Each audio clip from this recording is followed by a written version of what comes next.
Ser podcast.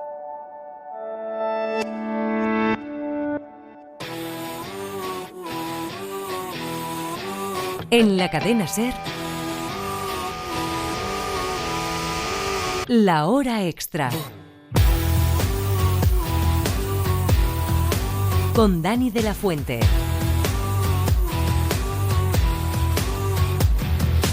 Vengo viajando del sur con un clavel en la mano, con un clavel en la mano y en el pecho una cruz. Y en mi voz esta canción, que es más que un grito de guerra, es un cantar a las reinas que alumbraron nuestros ojos por entre sus piernas. Soy guerrera, diosa de la luna y el sol, compañera. Tu latido resuena en mi voz donde sea. Siempre habrá el calor de una hoguera. Somos guerreras. La fábula es una de las formas más antiguas de contar la realidad. Cuentos populares que conectan el reino animal con nuestra manera de actuar y que desenmascaran el surrealismo de la política global. Hoy viajamos al sur de África, a un país que es una gran granja de animales que sustituyeron a los granjeros blancos por dictadores negros. África llevo en el pelo, y en el ombligo la madre que me atrapa a este suelo. Y es que vengo viajando del sur. Viajamos al sur de Indonesia en un galeón buscando a una rinoceronta que tiene mucho que decir sobre el ser humano. Y viajamos al sur de América, un continente como el africano colonizado y expoliado. Un viaje cultural y multilingüe de ida y vuelta entre la novela histórica y la fábula, que suele ser un relato breve, aunque los que les traemos, Pepa Blanes y yo, no tanto. Bienvenidos, bienvenidas a La Hora Extra. Saludamos a un mono sin pelo, Carlos Bardem, bienvenido a La Hora Extra. Y además en mi caso es verdad, soy barbilampillo. Pero tienes pelazo, tienes pelazo. En la azotea. Pelazo sí tengo, sí. Carlos viene a presentarnos Badak, un maravilloso viaje de 300 páginas publicado por Plaza y Janés. Badak es como llaman a los rinocerontes en Java y aquellas islas. Badak es la protagonista de esta novela. Yo soy una hembra de rinoceronte, una paquiderma, igual a las demás, pero singular en mi existencia. Lo que los portugueses llamaban abadas, una Abada.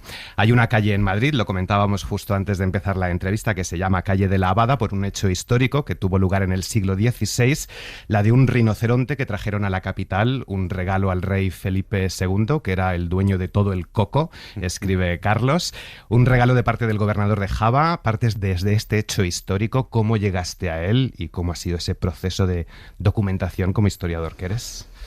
Bueno, yo soy licenciado en Historia y entonces a mí me apasiona yo creo que las historias siempre están las grandes historias siempre están en la historia con H mayúscula, ¿no?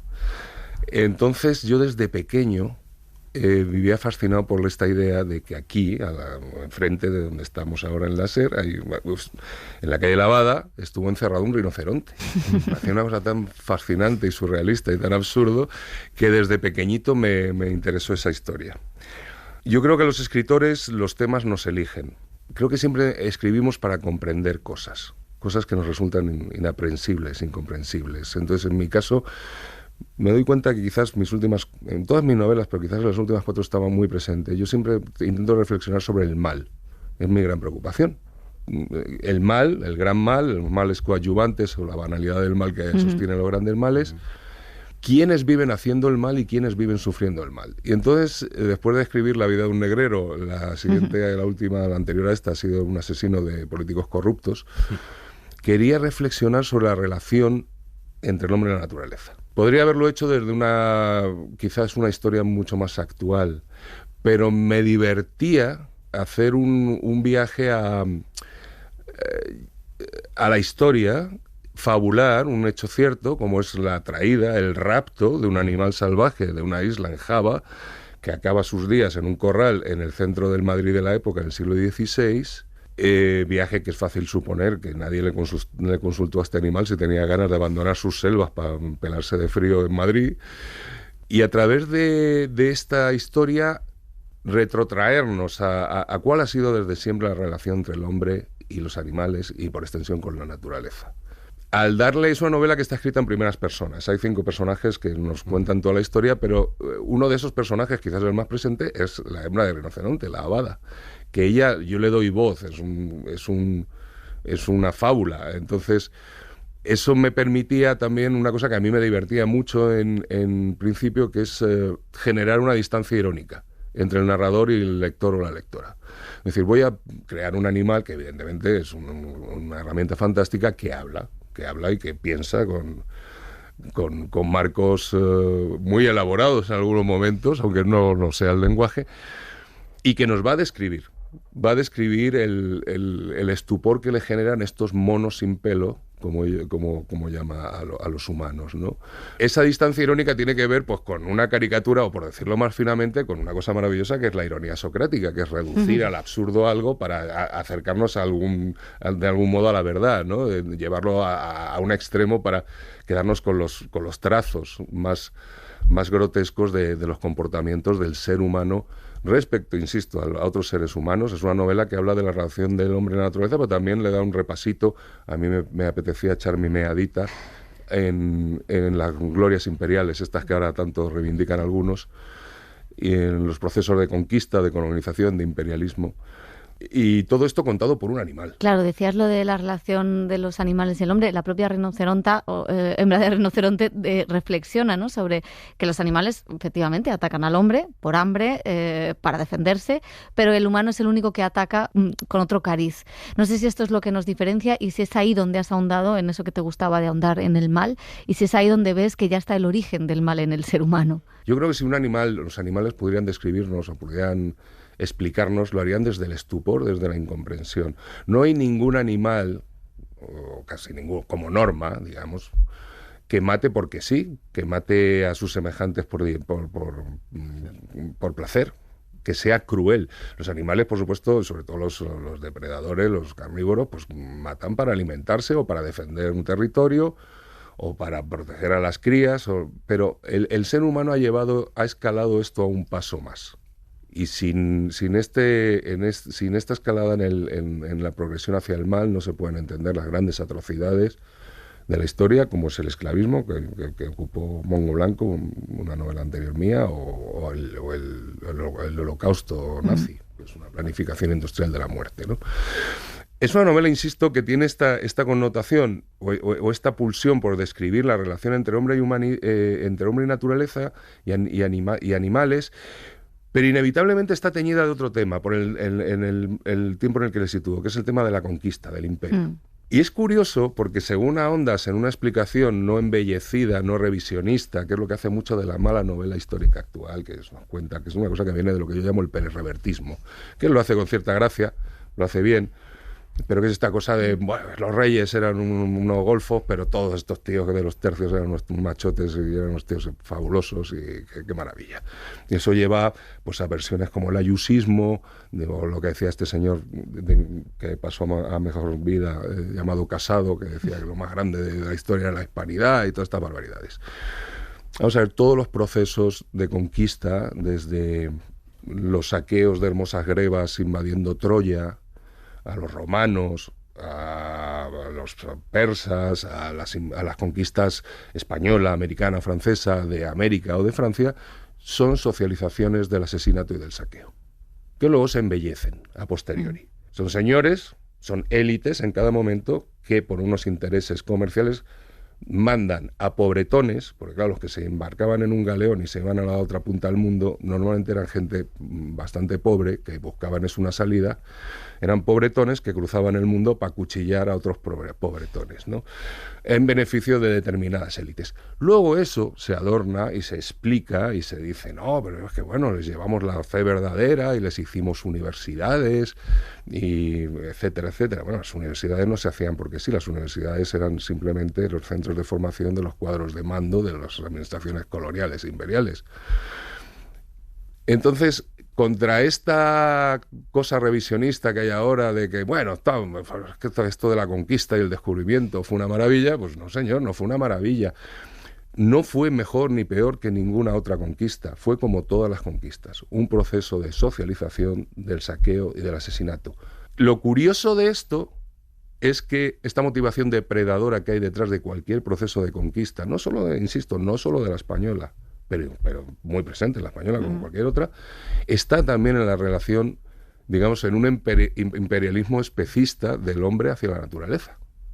Nosotros nos consideramos pues la guinda al pastel de toda la creación, entonces entendemos, y ha habido en el libro cito algunos de estos pensadores, ha habido grandes pensadores desde Santo Tomás a Descartes, a gente pues elaborando sesudas disquisiciones filosóficas de por qué los animales, por supuesto, no tienen vida, son poco menos que aparatos mecánicos, y ahí es donde vamos a esto que digo del imperialismo especista. Cuando tú conquistas y depredas, el paso previo es ensalzarte sobre lo que vas a conquistar o depredar. Ahí está también el origen de los nacionalismos tan peligrosos, ¿no? Entonces, el ser humano a lo largo de siglos pues, ha desarrollado esta visión del mundo donde todo en la naturaleza es inferior a él y por tanto le pertenece y puede disponer de ello como quiera, como guste, depredarlo, agotarlo, explotarlo, hasta límites inconcebibles, que es lo que nos ha llevado a la situación de precolapso que hay ahora en el planeta Tierra. Respondes en una sola respuesta, has dado muchas... Sí, ya está, claves, bueno, ya podíamos casi... Es maravilloso el discurso. Sí. Efectivamente, ellos no comercian, ellos rescatan, dicen, ¿no? Se habla de esas conquistas como un robo, como un saqueo. Hay una crítica a reyes y emperadores que se enriquecen gracias al hambre y a la desesperación, e introduces otras voces, como la de Fernando de Encinas, el criado y mensajero del rey, María, la mujer que lo acompaña, su pareja, una morisca. Otras voces por las que también te voy a preguntar, como el fraile franciscano, son los que intentan desmontar ese relato oficial del imperialismo. Claro, en el momento que como escritor tomas una decisión al inicio de todo, esto cómo lo voy a contar y quién lo va a contar. Entonces yo tenía muy claro que uno de los personajes protagonistas era la hembra de rinoceronte, o la rinoceronta, como bien me has apuntado, que se puede decir. Pero luego yo quería someter al resto de personajes a las contradicciones y a los efectos de la sociedad en la que vivían. Podría haberlo hecho con un narrador omnisciente y describir, y entonces le pasó no sé qué, pero pensé que era mucho más interesante individualizar los problemas. Fray Guillermo de Medina es un franciscano leído, un hombre que busca a Dios en la naturaleza, en la creación, y se embarca hasta el fin del mundo buscando la obra de Dios, y se topa, pues no vamos a hacer spoiler, pero se topa con la Inquisición, con el fanatismo de la época, con el peligro del pensamiento único. Es un poco, entonces, darle voz a alguien que lo que busca es pensar de una manera más libre, a un humanista, y que se topa con los mecanismos de control mental y políticos de una época. María Guevara, que es una morisca convertida a la fuerza María Basún y que acompaña al protagonista, pero luego vemos que me interesaba que no fuera, por supuesto, un personaje femenino que acompañara a nadie. Ella tiene una entidad propia y acaba siendo, yo creo, mucho más valiente y activa que el propio Fernando. Me interesaba también retratar la dificultad de ser mujer siempre, o sea, pues una cosa tan obvia como que si los hombres lo tenían difícil en aquella época, pues si eras mujer y además eras morisca, ya la cosa era un salto mortal sin red, la mera existencia, ¿no? La cantidad de prejuicios y de problemas que tenías que afrontar, ¿no? La criminalización que ha existido siempre en nuestras sociedades de la mujer que pretende ser libre, que pretende vivir según sus propios códigos. Ahora son feminazis, pero antes eran putas, brujas, terminadas por la Inquisición. Entonces, todos estos personajes que se ven encerrados en una travesía, en un galeón, y luego lo que pasa en Madrid, lo que pasa antes en la isla de Pau, me interesaba reflejar mi teoría de que, claro, toda la gente que se embarcaba al fin del mundo en una época en la que no sabías dónde ibas a llegar ni cómo ibas a llegar y tus probabilidades de supervivencia eran mínimas, me interesaba explicar mi teoría de que toda esta gente eran perdedores, eran outsiders, eran losers de una manera o de otra. Nadie se iba a estas cosas por placer. O sea, los que mandaban todas las expediciones y los beneficiarios de todas las expediciones de conquista y descubrimiento eran unos señores que no se movían de Madrid o de Sevilla y que vivían en el círculo íntimo de poder del Alcázar de los Austrias o de la corte, y que eran las élites políticas y financieras, los banqueros genoveses, los fúcares, los famosos Fugger, los grandes señores de la nobleza castellana. Y esos no se movían, esos no iban nunca a descubrir nada, esos mandaban a hambrones, allí, pues como he dicho antes, a acuchillarse con otros hambrones y, bueno, cuando la cosa ya estaba conquistada y bien asentada, es cuando ya los sustituían. Eso se dio en todos los procesos de conquista en las Indias. Hay una primera fase que es el conquistador y luego es sustituido por el administrador, por el funcionario, que es el delegado del poder real.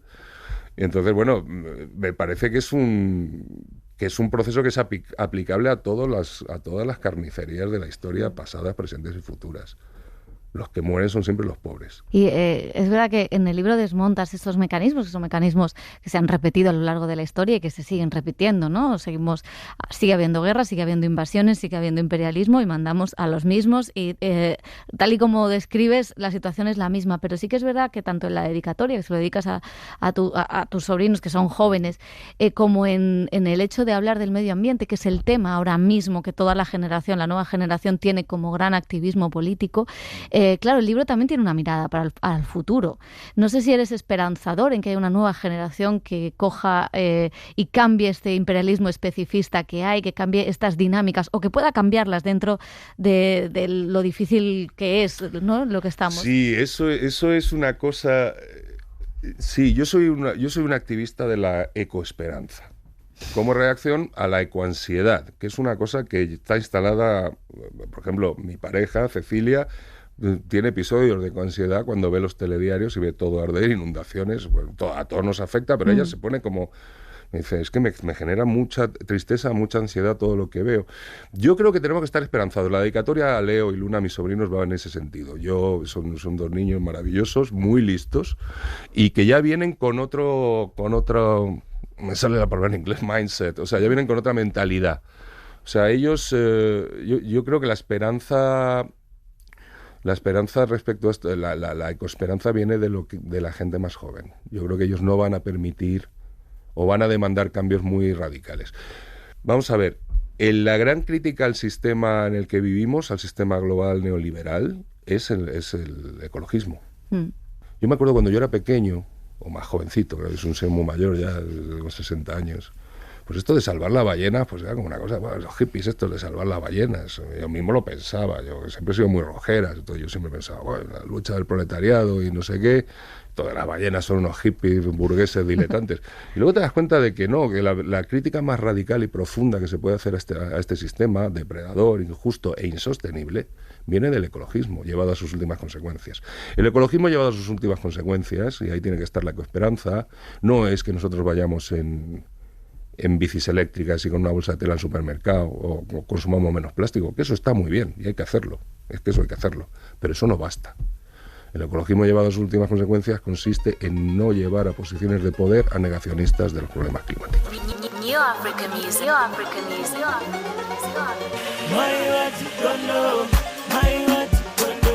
Carlos Bardem, me voy a quedar con una frase: oigo el castellano y me duele la espalda, y con un deseo, el de vivir en república, fuera de las cartas y los rumbos, mezclándose como iguales con los nativos, compartiendo conocimientos. Gracias por haber estado en La Hora Extra. Muchas gracias a vosotros. Cuando llega la muerte, el animal rico no tiene dinero y el animal pobre no tiene deudas, pero algunos animales tienen lo que tienen.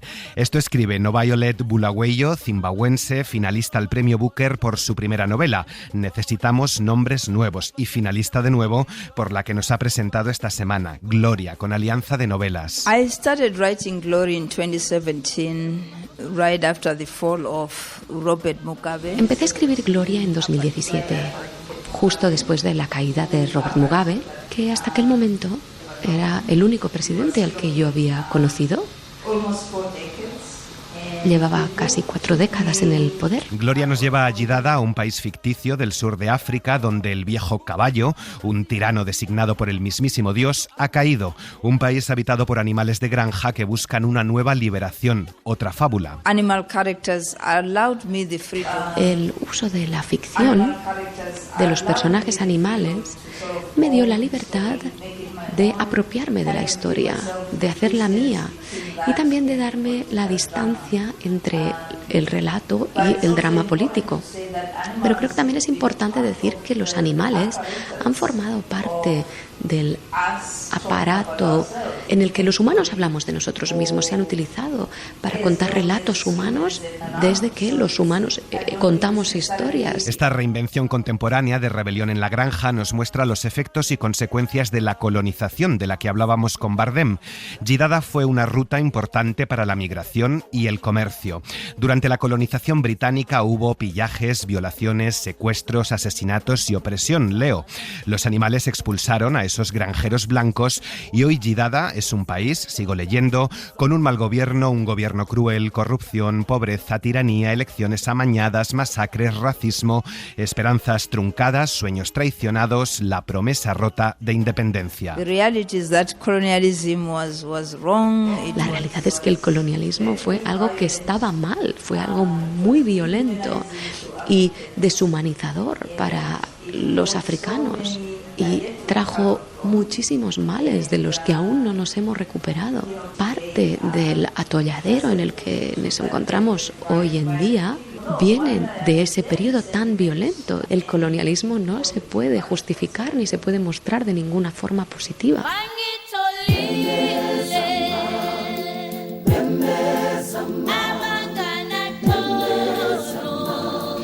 Gloria es una historia claramente marcada por el Black Lives Matter y el Me Too, que recoge y reivindica el legado de las hembras que silenciosamente han movido los hilos en un sistema patriarcal que afirma que la verdadera hembra, la clase de hembra que todos amamos, honramos y celebramos, es la que se respeta a sí misma y respeta su cuerpo.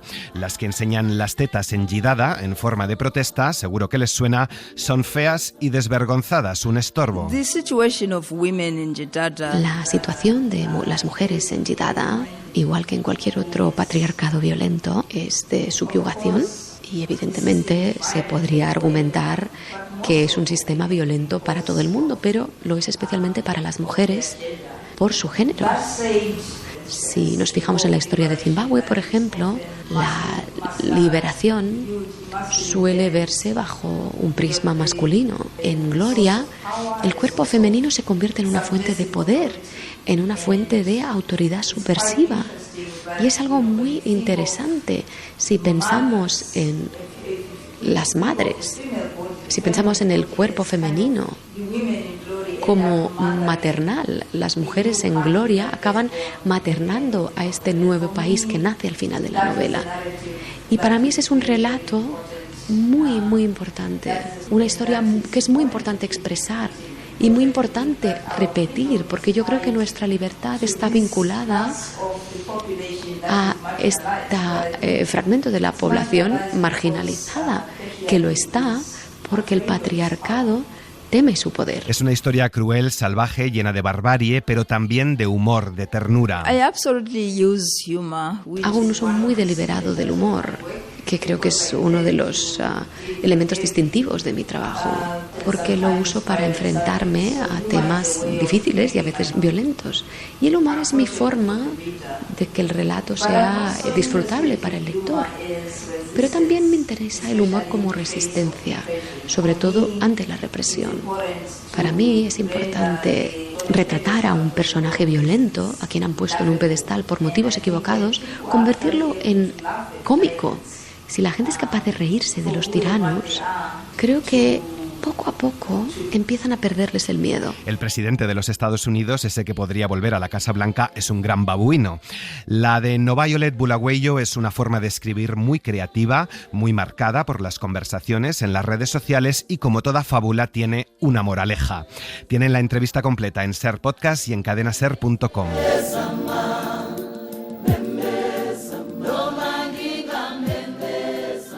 La hora extra. Dos breves recomendaciones literarias esta semana antes de seguir viajando. Han Kang, ganadora del Booker Prize Internacional por La Vegetariana en 2016, nos ha presentado La clase de griego. Si en La Vegetariana una mujer renunciaba a comer carne, en La clase de griego una mujer pierde la capacidad del lenguaje, como si lo rechazara.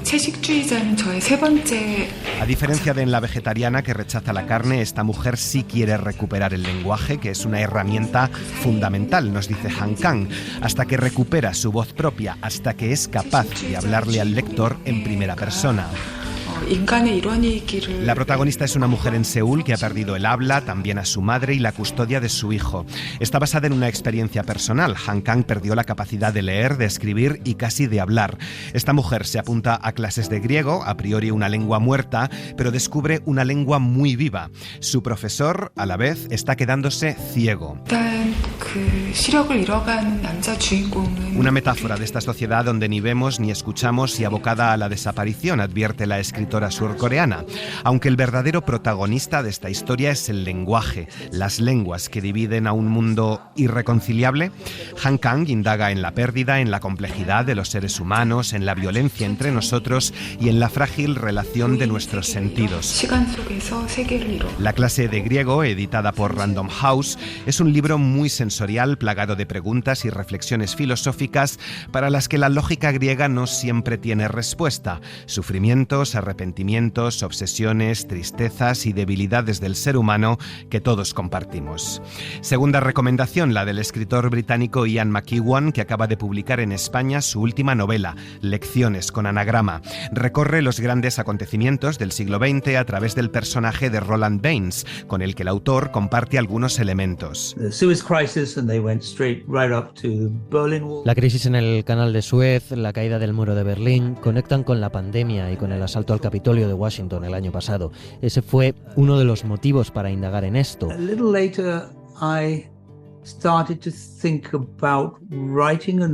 Más tarde pensé en escribir una novela en la que un personaje central tuviera mucho en común conmigo, con mi propia vida, de mi familia, de la vida de mis padres, pero que de alguna manera toma una dirección diferente a la mía.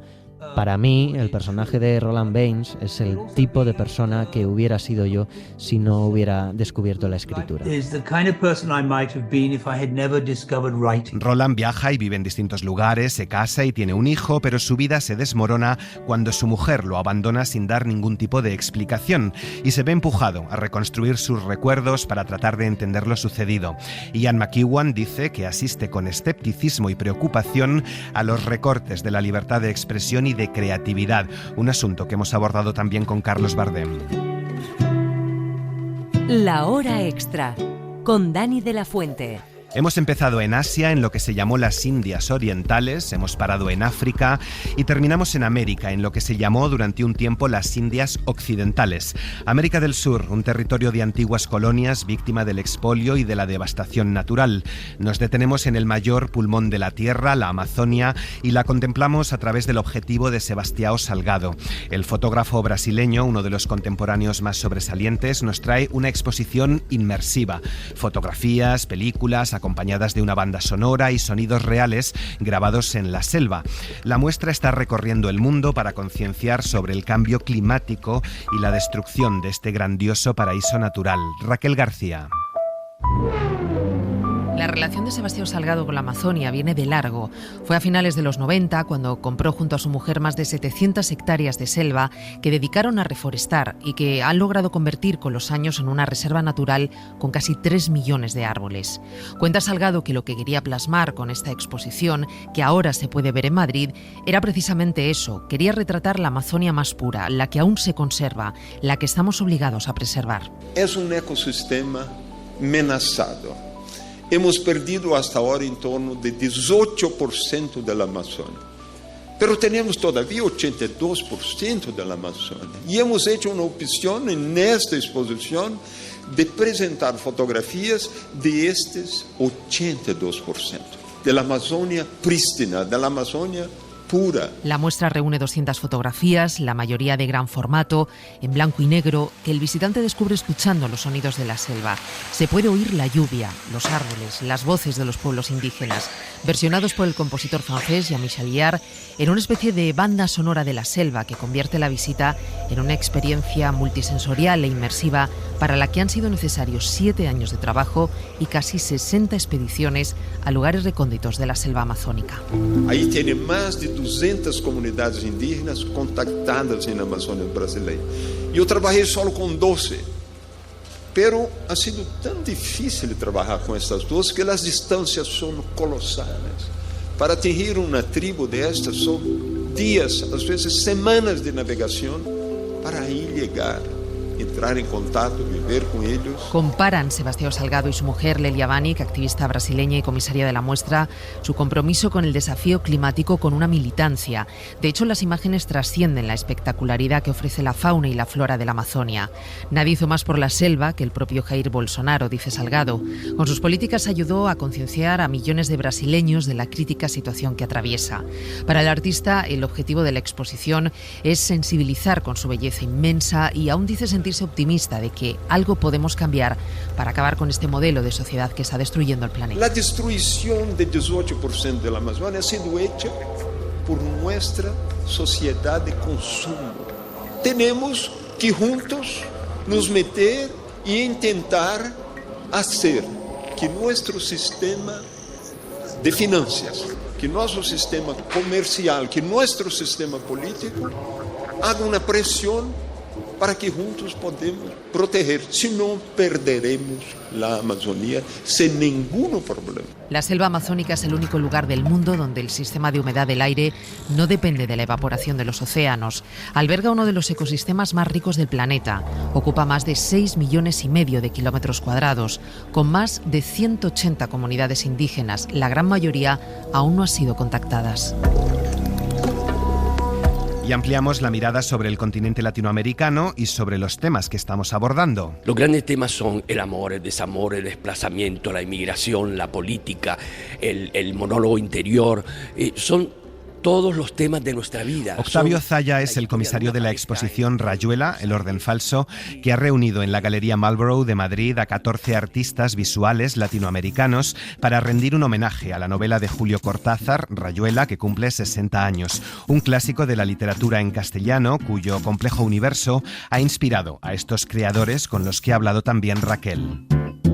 En 1963 vio la luz la obra que dio lugar al boom de la literatura latinoamericana, Rayuela, de Julio Cortázar. Una obra inclasificable, experimental, una contranovela que rompía con todos los estándares, algo que, como nos explica el comisario de la exposición, Octavio Zaya, hoy sería casi impensable. Es un libro experimental y en aquella época nosotros nos hemos vuelto con el tiempo, la cultura en general y a nivel global, muy conservadores, pero la narrativa de entonces era una narrativa experimental, era una narrativa donde se arriesgaba mucho, era una narrativa que procedía desde los experimentalismos, llamémoslos así, de James Joyce, Nathalie Serrault, toda esta gente que hacía una literatura experimental. Cortázar abordó en Rayuela temas universales como la vida y la política, la inmigración y el exilio, el amor y el desamor, y nos invitó a jugar, a leer de principio a final, o saltándonos capítulos como el juego de la Rayuela. Y ese es el juego el que utiliza la artista cubana Sandra Ramos para su instalación, en la que el visitante puede componer su propia historia. La instalación es basada fundamentalmente en eso, en la estructura propia de la novela, la idea de que crear como unos capítulos, que en este caso son capítulos visuales, son las repisas, donde hay 5 o 6 pinturas que son intercambiables entre una repisa y la otra, y entre ellas mismas dentro de la propia repisa, como para que el espectador cree también su propio universo y su propia lectura de mi trabajo, que es muy basado en personajes y en referentes que ya había usado en mis obras anteriores. El recorrido por la Galería Marlborough nos lleva de esta propuesta interactiva al juego de piezas de puzzle que nos propone Amalia Pica, o a las notas de jazz con las que Tania Candiani deconstruye la novela de Cortázar, o a los colores que componen el mapa de la historia política más reciente de América Latina con Alexander Apóstol. Yo hice una selección de todos los partidos políticos que ya no existen, que han desaparecido, y de esos partidos saqué los nombres, saqué la fotografía y me quedé con la base gráfica de los emblemas, que son bases muy coloridas. Y esas bases las pinté, hice unas pinturas con ellos, las pinturas las fotografié y es lo que está mostrado aquí en la exhibición. No hay núcleo en la muestra, solo un hilo conductor, o mejor se puede explicar en palabras del propio Cortázar: andábamos sin buscarnos, pero sabiendo que andábamos para encontrarnos. Terminamos con otro laberinto, un laberinto de soledades, así se llama la exposición que ha presentado Dis Berlin en Barcelona. Pedro Almodóvar es el mayor coleccionista de este artista soriano que ha reunido decenas de pinturas en la Sala Paré. Esta exposición supone pues la ocasión de volver a exponer en Barcelona, que creo que no lo hacía desde el 2010, y hacerlo pues con una gran cantidad de obra, porque hemos seleccionado 41 cuadros y por lo tanto se trata de una exposición de mucho trabajo, de por lo menos año y medio de trabajo y de una gran variedad de material, porque cada tanto contiene escultura como pintura. Luego es una exposición muy completa, probablemente de mis exposiciones individuales hechas en galería más importantes de las que he hecho hasta ahora. Pintura y escultura, con la música, la poesía y el silencio como los principales protagonistas. Dis Berlin, un alquimista del color, crea historias oníricas abiertas a la interpretación del espectador. La exposición, a pesar de que es una exposición figurativa, es muy ecléctica, tocas muchos registros, muchos temas, y no es en absoluto una exposición, digamos, monotemática.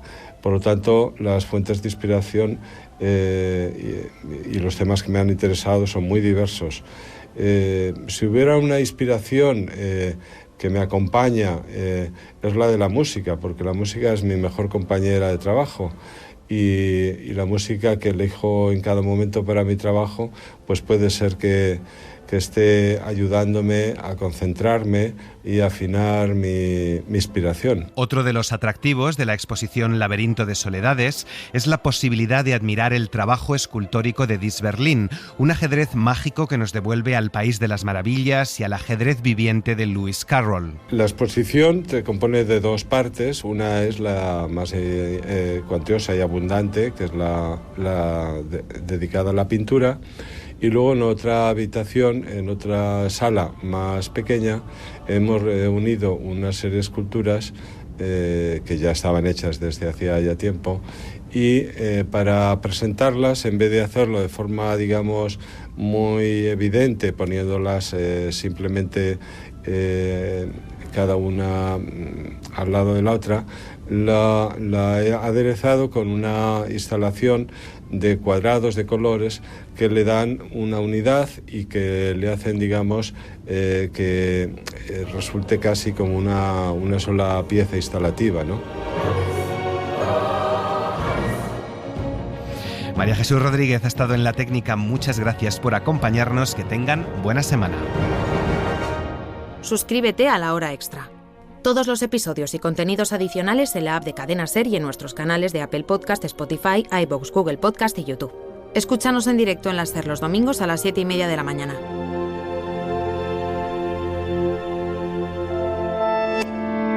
Cadena Ser.